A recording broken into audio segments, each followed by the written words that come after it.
আপনারা জানেন দীঘাতে একটা মন্দির করার পর কত হোটেল, কত দোকান, কত কিছু তৈরি হয়েছে।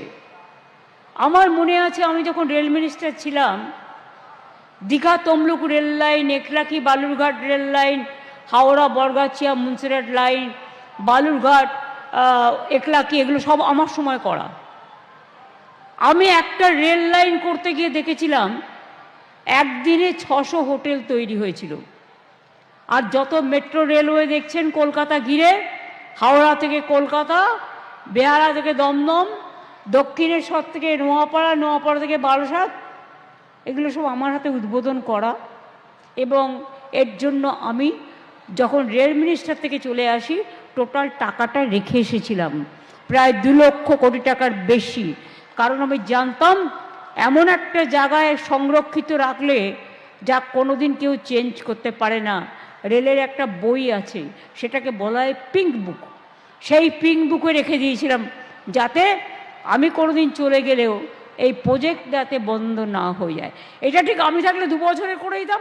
আমি দীঘা তমলুক 9 মাসে করেছি, এরা এটাকে 13 বছর, 14 বছর, 15 বছর, 20 বছর ঝুলিয়ে যাচ্ছে, যতটা ঝুলানো যায় আর কি। আমি আবার আপনাদের বলি, দুর্গাপুজোর সময় শুধু আমাদের 70-80 হাজার কোটি টাকার ব্যবসা হয়। আর একটা সুখবর দিই, জানুয়ারি মাসের 2nd উইক নর্থ বেঙ্গল থেকে আমি দেখতে পাচ্ছি সঞ্জয় টিবরেওয়াল এবং দুগাড়ের সহ অনেকে এসছেন। মহাকাল মন্দিরের শিলান্যাস হবে। জমি কিন্তু আমি দেখে নিয়েছি, রেডি করে দিয়েছি। পুজোর দিনও আমি মনে মনে ঠিক করে নিয়েছি, ট্রাস্টের একটা মিটিং করে বাদবাকিটা আপনাদের কাজটা করতে হবে, যেটা হচ্ছে আর্কিটেকচারটা। টাকাও জোগাড় হয়ে গেছে, আমি বাজে কথা কম বলি। এই যে দুর্গা মন্দিরের ট্রাস্ট ইতিমধ্যেই যা টাকা জমা পড়েছে তাতে আমার মায়ের মূর্তির দাম উঠে গেছে। বাদ বাকি হিটকো থেকেও খরচা করতে হবে, ইনফ্রাস্ট্রাকচার, কালচার।